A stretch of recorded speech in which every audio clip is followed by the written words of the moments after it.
Hola, hola, ¿qué tal? Bienvenidos todos, todas a esta reunión, a los que a partir de este minuto se conectan a través de Face y los que estamos en nuestra iglesia, en nuestra congregación, compartiendo ya desde temprano.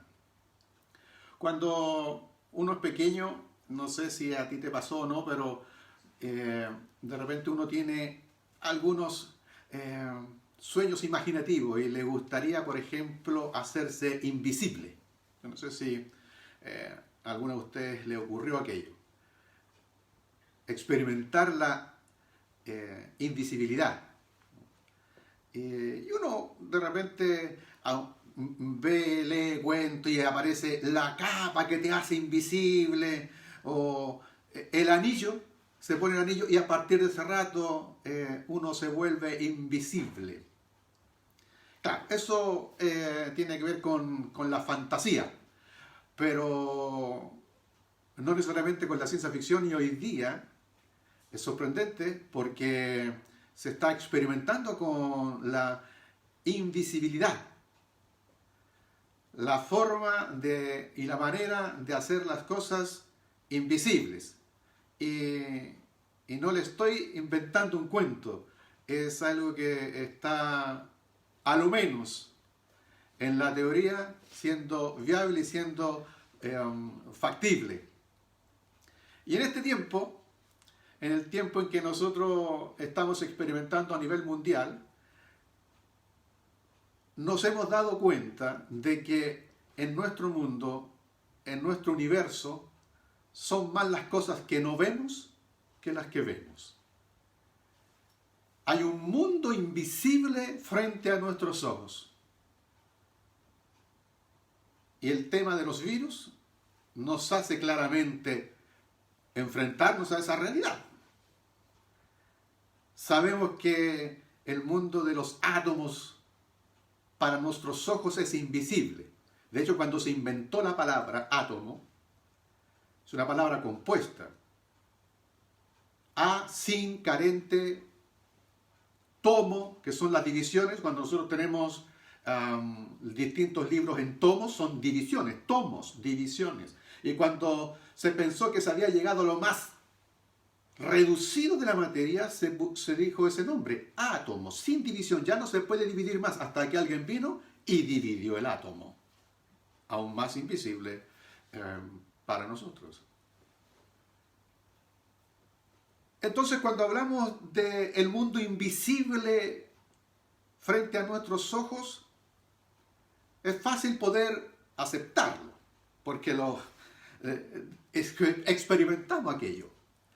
No obstante, cuando queremos hablar del mundo espiritual que es para nosotros también invisible, allí es cuando a algunos ya les es más difícil digerir que exista un mundo espiritual, que también es invisible. Hubo alguien que experimentó en el mundo invisible de Dios y que pudo decir que vio lo invisible. Experimentó lo invisible. Esto es una paradoja, obviamente. ¿Cómo podríamos ver lo que es invisible? Pero esta persona, del cual quiero compartir con ustedes en esta palabra, experimentó viendo lo invisible. Y quizás nosotros, si siguiéramos sus pasos, podríamos también experimentar viendo al invisible. Acompáñame a la Biblia, ve por ella y ábrela por favor en el libro de Hebreos, capítulo 11. Hebreos capítulo 11, en el verso 27, dice, por la fe salió de Egipto sin tenerle miedo a la ira del rey, pues se mantuvo firme como si estuviera viendo al invisible.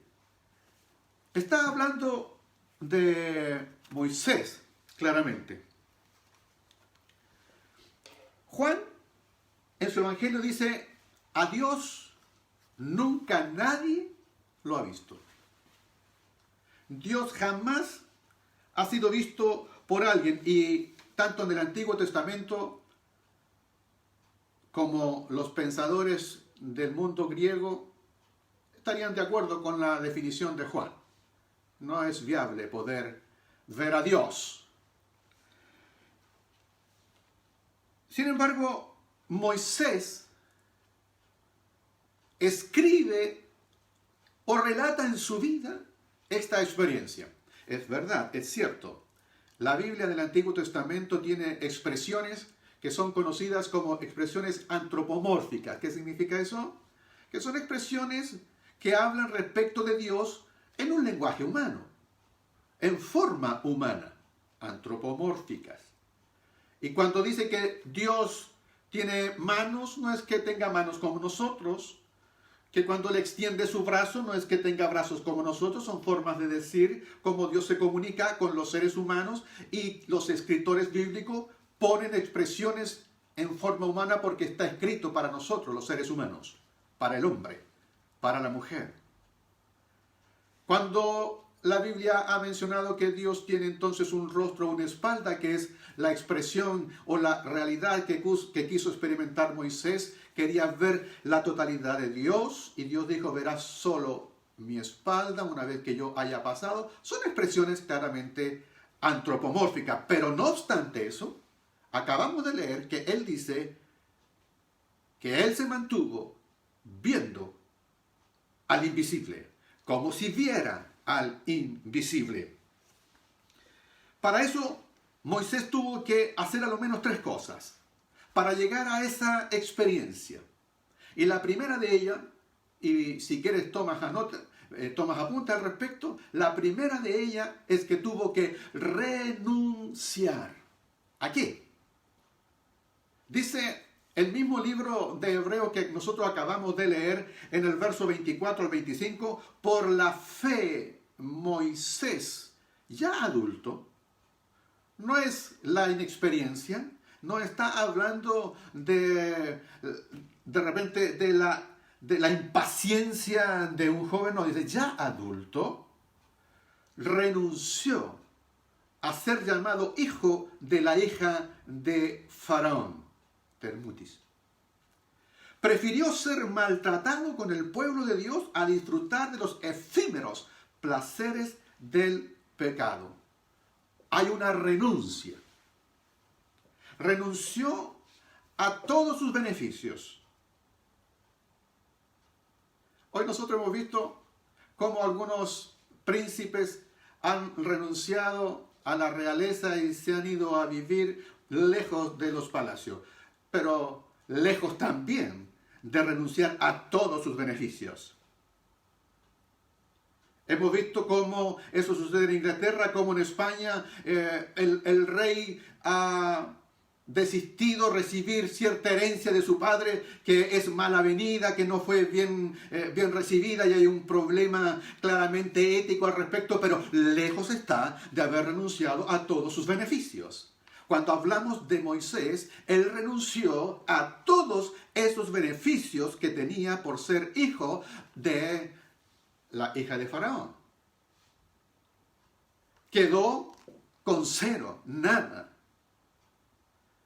Renunció absolutamente a todo, habiendo sido enseñado, criado con lo mejor de la cultura de su época.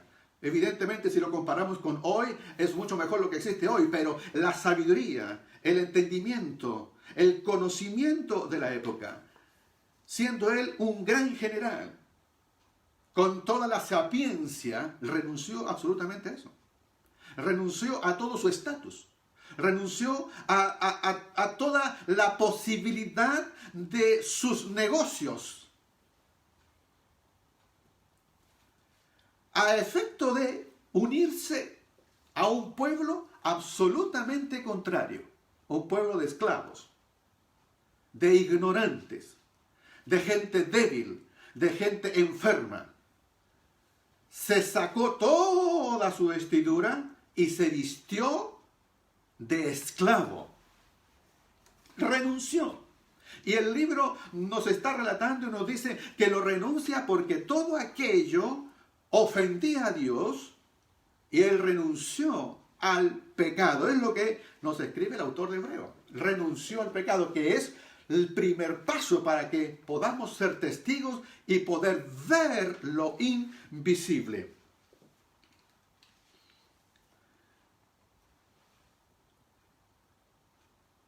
Hoy hay gente que es invisible para nosotros y para muchos. Les partí contando de que existen algunas experiencias en términos de ciencia ficción para algunos, de hacer invisibles las cosas. Y de hecho existe. Y es tan cercano a nosotros. Hay un chileno que es matemático, físico, y ya el 2003 este chileno entregó fórmulas de la manera de que poder determinar qué tipo de materia es la que se requiere para lograr la invisibilidad. Y no estoy hablando de ciencia ficción. Este chileno nació en Quillota, tengo su nombre aquí, se llama Günther Ullmann. ¿Ve que es chileno?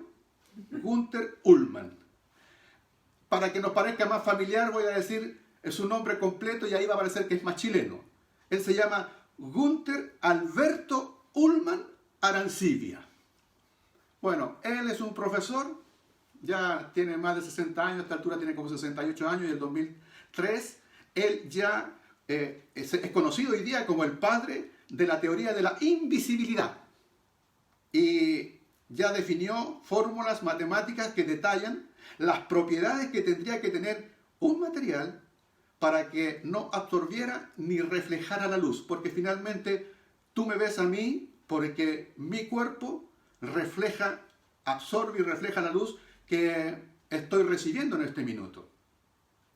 Y él definió la posibilidad, a través de esta fórmula, de qué material tendría que ser para que eso no ocurriera. Y hoy día, científicos de todo el planeta están estudiando sus fórmulas respecto de la invisibilidad.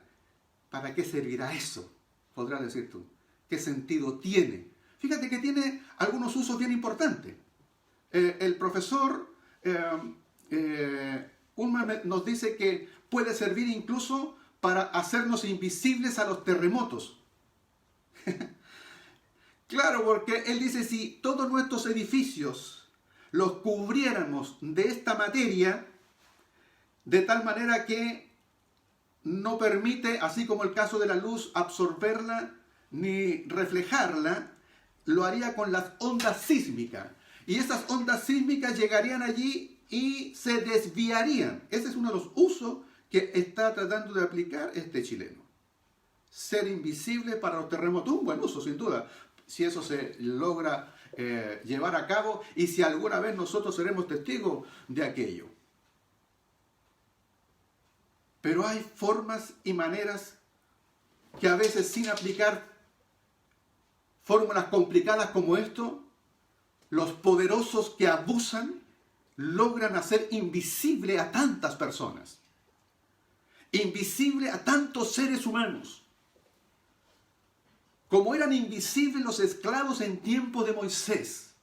Pero Dios escuchó, dice la Biblia, el clamor, el gemir. Ante Dios, las personas necesitadas no son invisibles. Pueden ser invisibles para todos, pero menos para Dios. Al corazón constrito y humillado, Dios no desprecia. Dios, tú no eres invisible para Él. Dios te ve y está atento a tu vida. Sin embargo, hay quienes tratan de hacer invisible lo que no les agrada.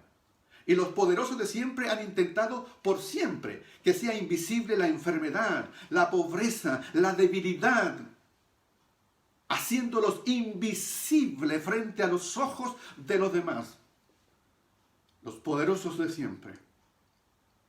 Yo tenía 2 años de edad y el 28 de agosto hace un par de días atrás, pero del año 1963, un pastor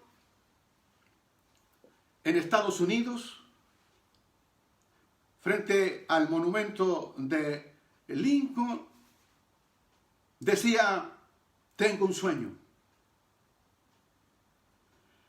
No habrá descanso ni tranquilidad para los Estados Unidos hasta que los negros no se les garantice sus derechos de ciudadanía. Eran invisibles para los derechos de ciudadanía. Y hoy, hasta el día de hoy, con penosa realidad, nos damos cuenta de que aún persiste que no tienen los derechos de ciudadanía. Y ya esto convulsionado a través de George Floyd y ahora otra persona más que lo acaban de balear y se levantan ahora ya en contra y destruyen todo en represalia, en ese espíritu de querer lograr que sean respetados y que sean visibles. En el sur de nuestro país hay gente que es invisible para los poderosos de siempre. Debe volver el Estado de Derecho en el sur de nuestro país. No se puede jugar con la vida humana. Hay personas que se están matando unos a otros. Pero hay quienes pretenden invisibilizar, que eso no se vea, y no hay forma de cubrir aquello, no hay forma de tapar aquello. Nosotros podríamos hacer no visible algo llevándolo a la oscuridad para que nadie observe aquello. Los derechos que están siendo violados hasta el día de hoy en distintas partes del mundo pueden ser no visibles para muchos, pero no para Dios. Moisés escogió ser y vivir como los rechazados. Escogió vivir con el mundo de los débiles, teniendo todo. Antes de seguir, quiero aquí detenerme un instante para hablarle a aquellos que nacieron en una familia cristiana. Muchos incluso hasta pueden decir: yo nací entre medio de las bancas de alguna iglesia. Lo cual no te garantiza que seas cristiano ni hijo de Dios. Porque en el pueblo de Dios, si bien es cierto, no requerimos tener sangre azul, no depende de nuestra condición social para que nosotros seamos hijos de Dios, tampoco nos convierte en hijos de Dios el hecho que hayamos nacido en una familia de hijos de Dios. Lo repito siempre, Dios tiene hijos, no nietos. Pero quiero referirme a este punto porque hay quienes, siendo y habiendo nacido en una familia cristiana, quisieran a veces tener una experiencia tal que les pudiese hacer marcar el cambio de no cristiano a cristiano. Y pareciera que quisieran incluso a veces abandonar al padre como el hijo pródigo e irse lejos y malgastar absolutamente todo y quedar tirados sin tener absolutamente nada para experimentar, según ellos, el cambio hacia la gracia. No puedes pensar así. No está bien que pienses así. Eso es absolutamente incorrecto. No debes pensar así. Porque aquí tenemos a alguien que lo tenía todo, absolutamente todo.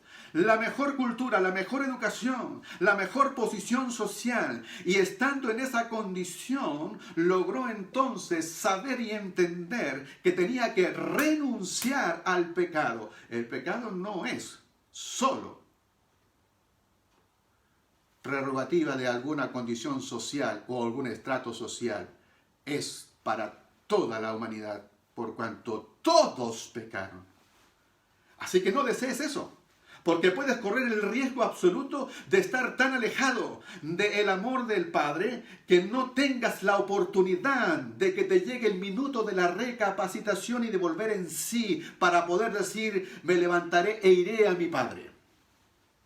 Moisés nos enseña el contraejemplo para aquello. Dios nos saca a nosotros de la invisibilidad, de la oscuridad, nos lleva a su reino de la luz. Ya no estamos más en sombra. Él nos libró del dominio de la oscuridad, nos trasladó al reino de su amado Hijo, en quien nosotros tenemos redención. Segundo punto, Moisés miró hacia el futuro. Dice el mismo libro de Hebreos que nosotros acabamos de leer en el verso 26, presta atención. Mira cómo lo pronuncia, mira cómo lo dice. Moisés consideró que el oprobio por causa del Mesías era una mayor riqueza que los tesoros de Egipto. Que el oprobio,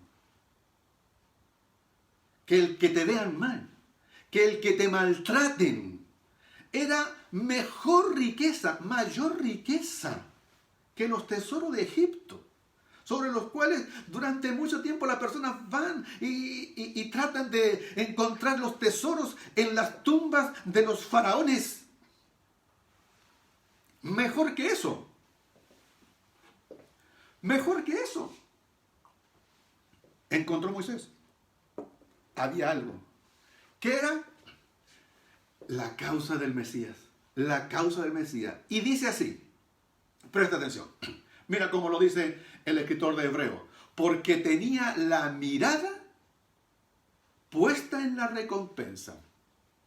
Primero renunció y ahora tiene la mirada.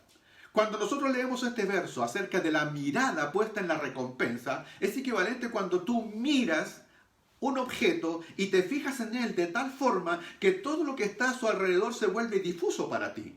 Se desenfoca y te enfocas solamente en aquello. Si tú colocas tu mano delante y comienzas a mirar solo tu mano, todo lo que está a su alrededor se desenfoca, se ve difuso.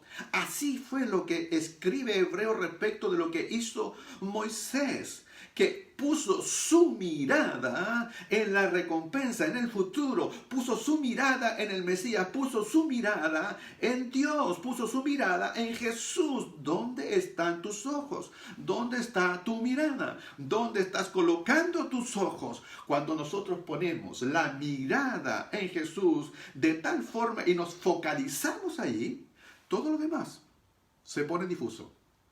Todo lo demás tiende a desaparecer. Observamos intensamente, de tal manera que nos llenamos de aquello. La fe nos puede ayudar a mirar más allá del sistema de valores de este mundo. La fe nos ayuda a mirar más allá de lo que está en nuestra circunstancia, en nuestra condición aquí, en lo que está rodeándonos, que es pasajero. La fe nos ayuda a mirar más allá y nos focalizamos en eso. Y cuando nos focalizamos en ello, esto desaparece, se ve difuso, porque estamos puesta nuestra mirada en el Señor. 3 y final. El verso que leímos juntos al comienzo. Por la fe salió de Egipto sin tenerle miedo a la ira del rey, pues se mantuvo firme como si estuviera viendo al invisible. Moisés salió 2 veces de Egipto. La primera vez, cuando él sale, tuvo que salir huyendo, porque tratando de volverse líder para su pueblo en ese rato que él había escogido,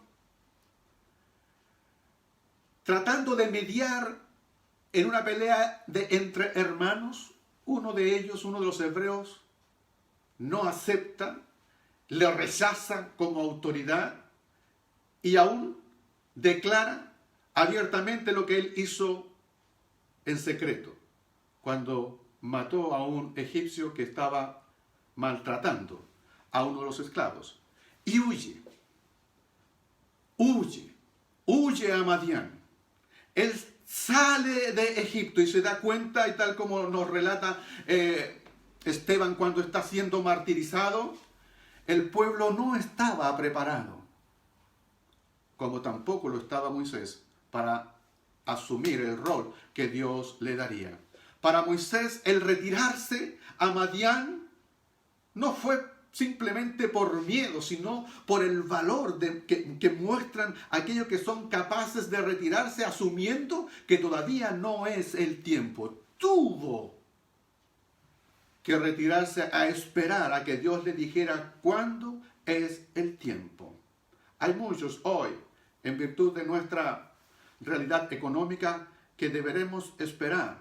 Deberás esperar para tus proyectos. Deberás esperar para recuperar lo que necesitas. Necesitas tener la calma, la tranquilidad de que Dios te diga ahora es el minuto. Es el tiempo en que se nos está diciendo debemos ir a Madián y tener una experiencia con esa zarza que arde en medio del desierto. Donde Dios te dirá ahora es el tiempo, ahora es el minuto. Espera, espera. El verso para ti hoy es que por la fe salió de Egipto sin tenerle miedo a lo que nos rodea, sin tenerle miedo a esta condición, sin tenerle miedo a esta pandemia, sin tenerle miedo a la situación terrible económica que se nos viene, sin tener miedo. Dice Hebreo que Moisés se mantuvo.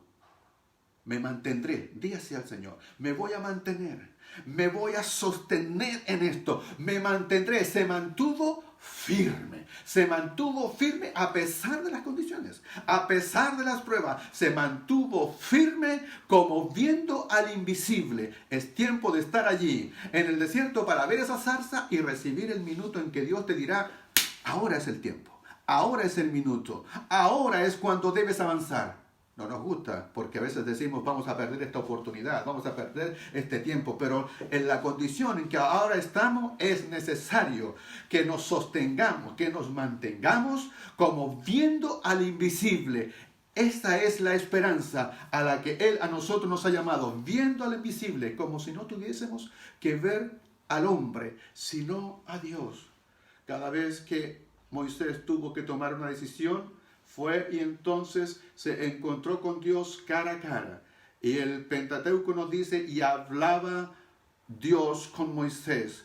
Cuando nosotros hablamos con Dios, entonces podemos ver lo invisible. Y más que enfrentarnos al rostro de los hombres, tenemos que enfrentarnos al rostro de Dios. Y normalmente nuestros fracasos, normalmente todos nuestros miedos, se deben a que tratamos de hacer las cosas solos y buscamos estar frente al rostro de las personas.